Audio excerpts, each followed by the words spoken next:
What's good and what's up, guys? Us 2Jet here some more. Let's play The Legend of Zelda Twilight Princess. In the last episode, we finished up the giant string of side quests we were doing, and we were in Lake Hylia, but I decided to come over here and tackle this guy real quick. He gives you the piece of heart if you give him 1,000 rupees.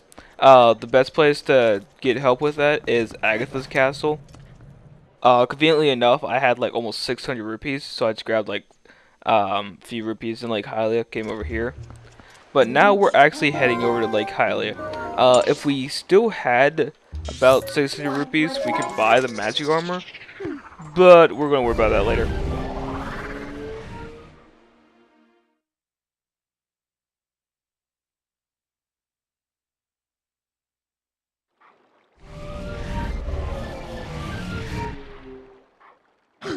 So over here in Lake Hylia, it was actually becoming evening time when I was over there. Where is the moon at? The moon is not high in the sky. Okay. So we want to head over to that tower over there because that's where Aru, I think his name is, that's where he's hanging out, and we need to go talk to him about that desert because that's where stuff lies, like sand. Yeah. But anyway, let's just go ahead and make our way over there. If you skipped over the like huge string of side quest videos and you're meeting me here, and you want to know where some postals are, there's one over here by this tower. I already took care of it. There's also another one on the Isle of Riches, whatever it's called. A couple episodes ago, I said there's only like 3 posts of Lake Hylia. I lied. There's like 4. There's a over there by Falby's area. You can see that little enclosure right there, the little cove. There's a Poe right there. But now that we're over here, this tower.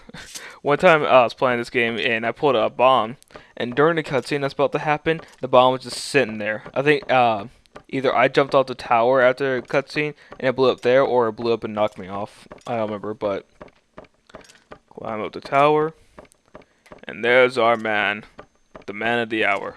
I thought it was about time for you to arrive. Master Arthur, is it? You do know Tama, don't you? I am Aru. I am part of the group that Tama kindly allows to meet at her bar. I have heard about your I have heard all about your deeds from her. Now, you being a courageous youth, you have likely heard of the strange events in the desert and come to investigate, no? Or am I mistaken? You do know, don't you, Master Arthur? The Gerudo Desert once held a prison built to hold the worst criminals this land has ever known. The criminals who were sentenced to death were sent directly to the underworld by a cursed mirror that was kept in the prison.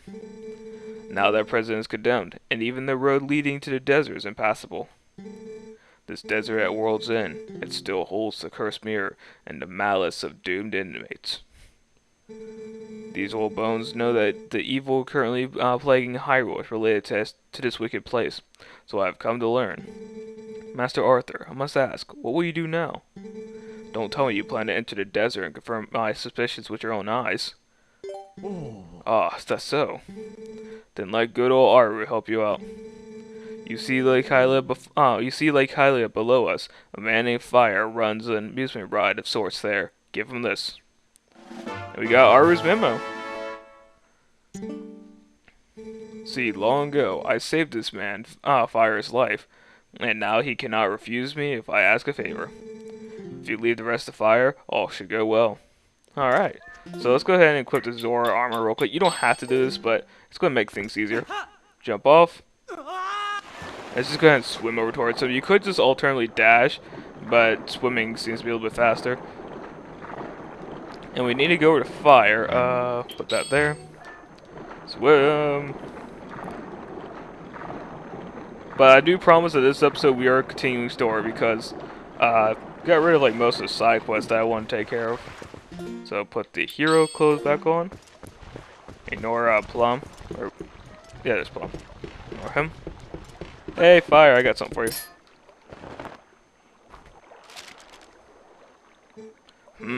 From old Aru, huh? Well, I guess I'll do what that old coot says. Oasis Flight, right? So here you go, one of our secret options not available to the general public. This time's all paid for, so what do you say? You wanna go? Let's go. Alrighty then, but remember, next time you gotta pay. Smooth sailing, buddy of mine. One for Oasis, fire in the hole. Alright, so let's go.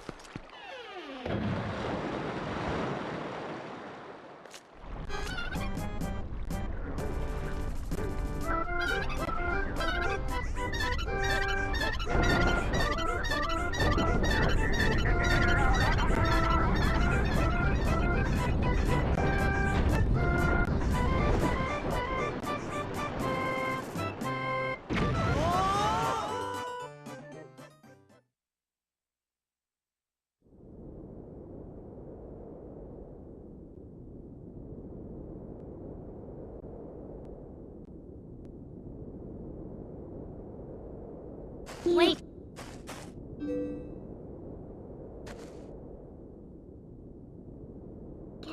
Before we go on, there's something I want you to hear. Do you remember what the spirit said about the few shadows? What do you think happened to the magic wielders who tried to rule the sacred realm?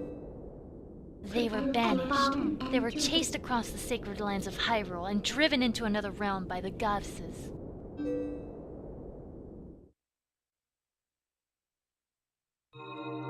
It was another world entirely, the antithesis of Hyrule, where the sun shines bright.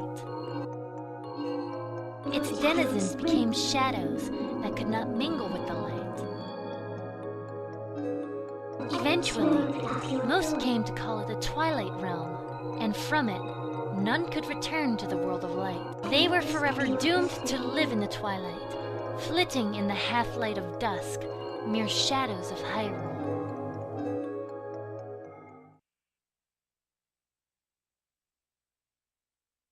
This is the history of the Twilight, as it has been passed down from our ancestors. Do you now understand what I am? I'm a descendant of the tribe that was banished to the Twilight Realm.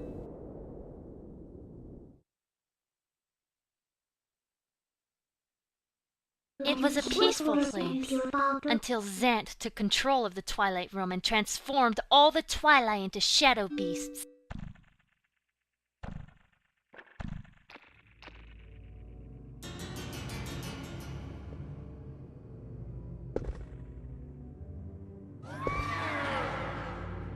It's clear to me now that he somehow gained a great evil power previously unknown to our tribe. In any case, I was sent from there and could no longer get into the Twilight Realm without his power.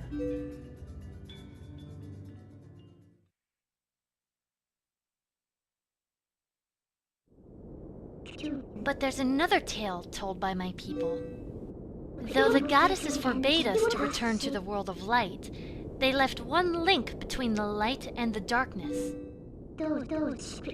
Something called the Mirror of Twilight was passed to the protectors of Hyrule. It's our only path to the Twilight Realm, and we must get there. You'll come with me, won't you?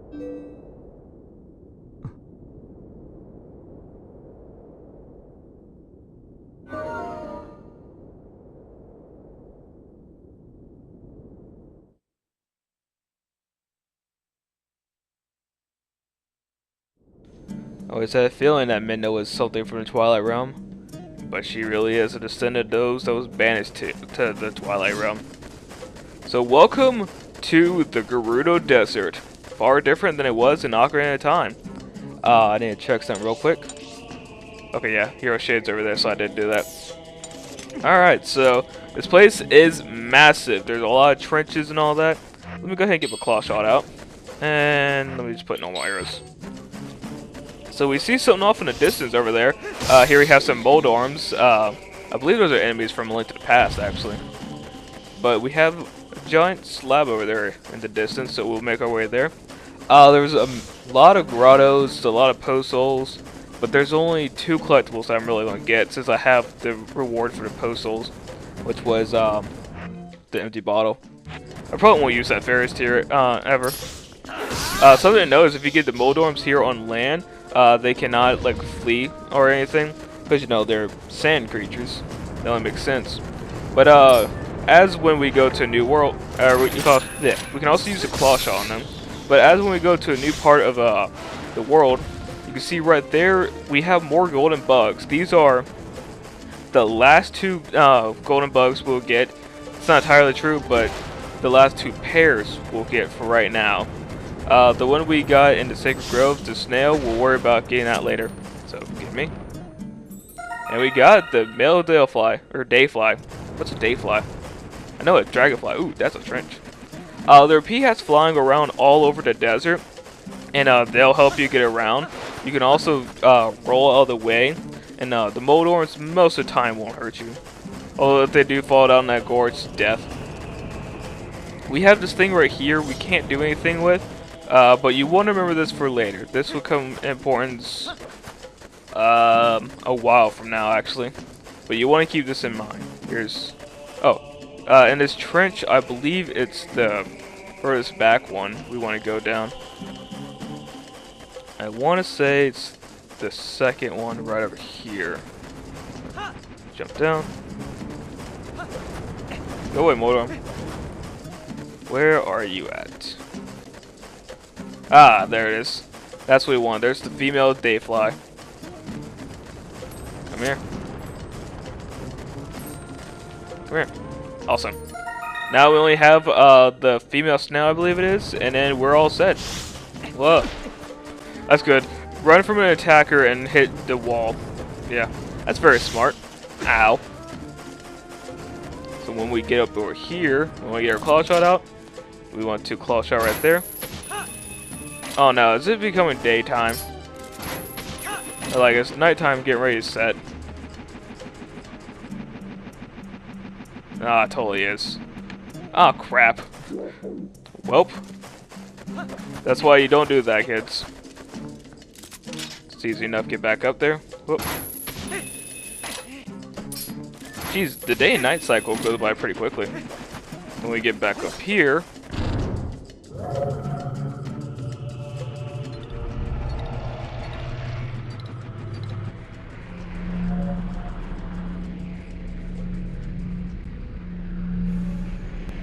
we have these guys to deal with once more. Let me attack your brother real quick. One jump attack kills them now. I'm pretty sure it was like 2. No. There we go. Easy enough.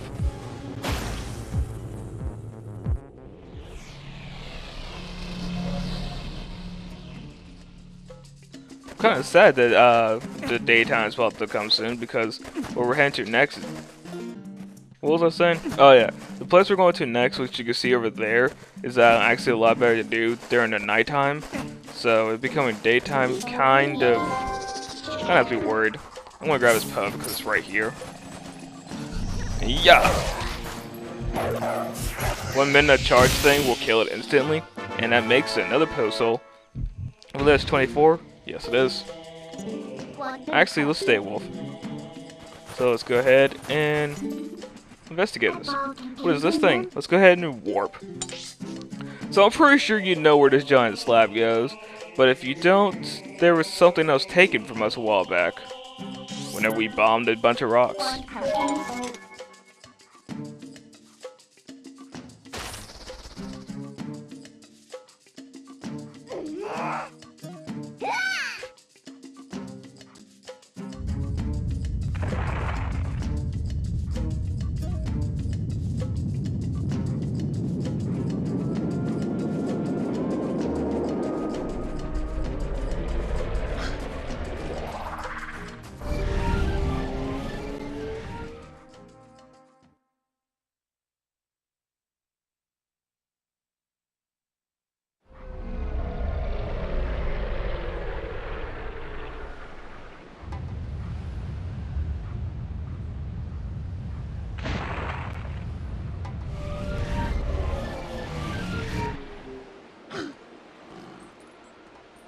And with that, we can now travel everywhere in Hyrule Field. Look at that. Look at that completion map. Yeah. Alright, let's head back over to the Gerudo Mesa, as I believe it's called. And indeed it is. Let's go.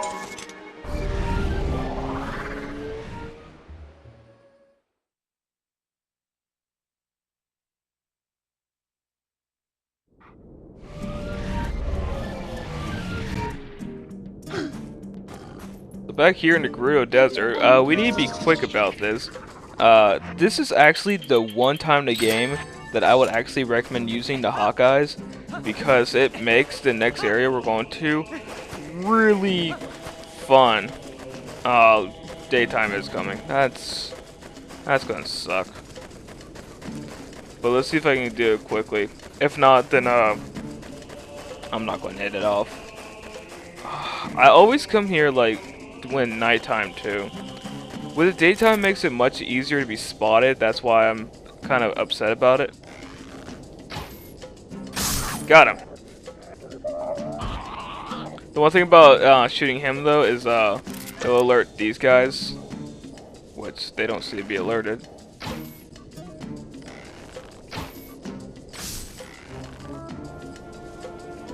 He's alerted.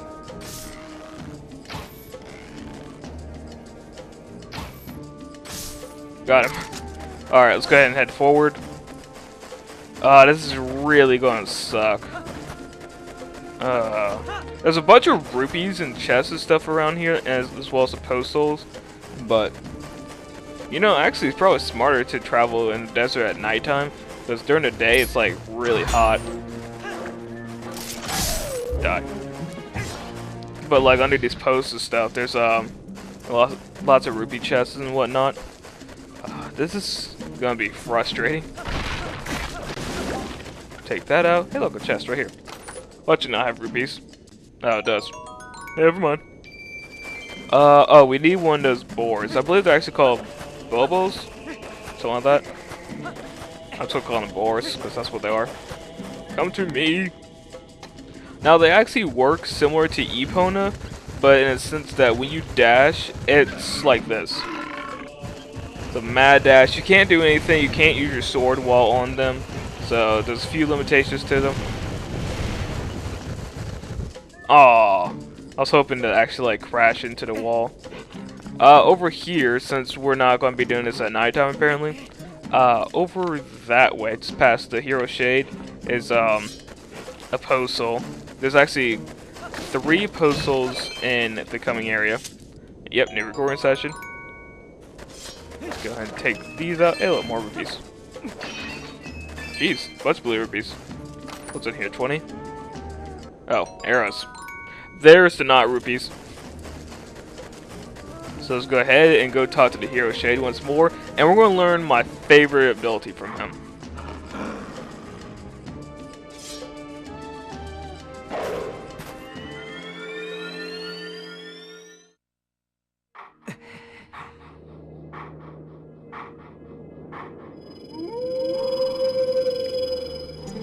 We meet again.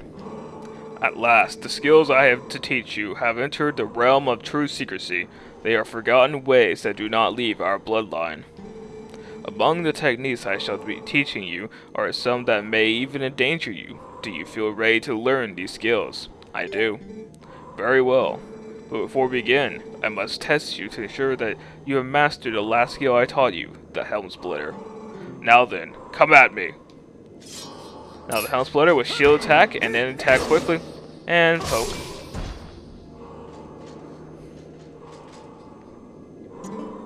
Excellent. It appears you are certainly capable of performing my lost art.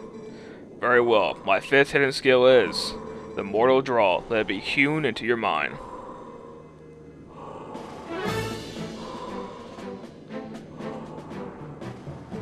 The ways of the sword are known to many creatures, and some have strengthened their guard against shield attacks and back slices.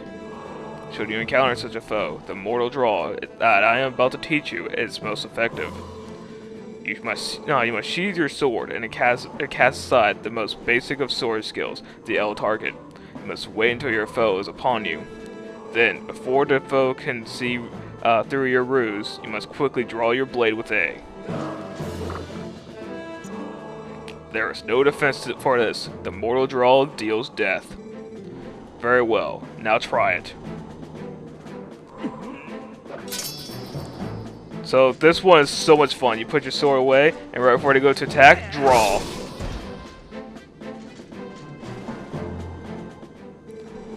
That was a pointed strike, but do not forget that this technique leaves your life at risk. The 5th hidden skill, the Mortal Draw, has been passed on.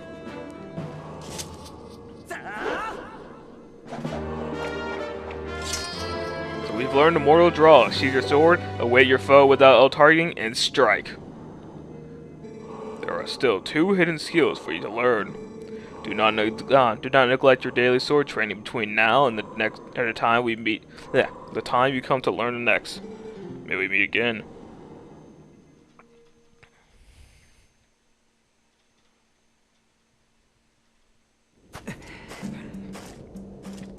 I'm trying to think what the next 2 are. I know what the final one is, but I'm not quite sure what the next one is. Over there's just some levers and some chests.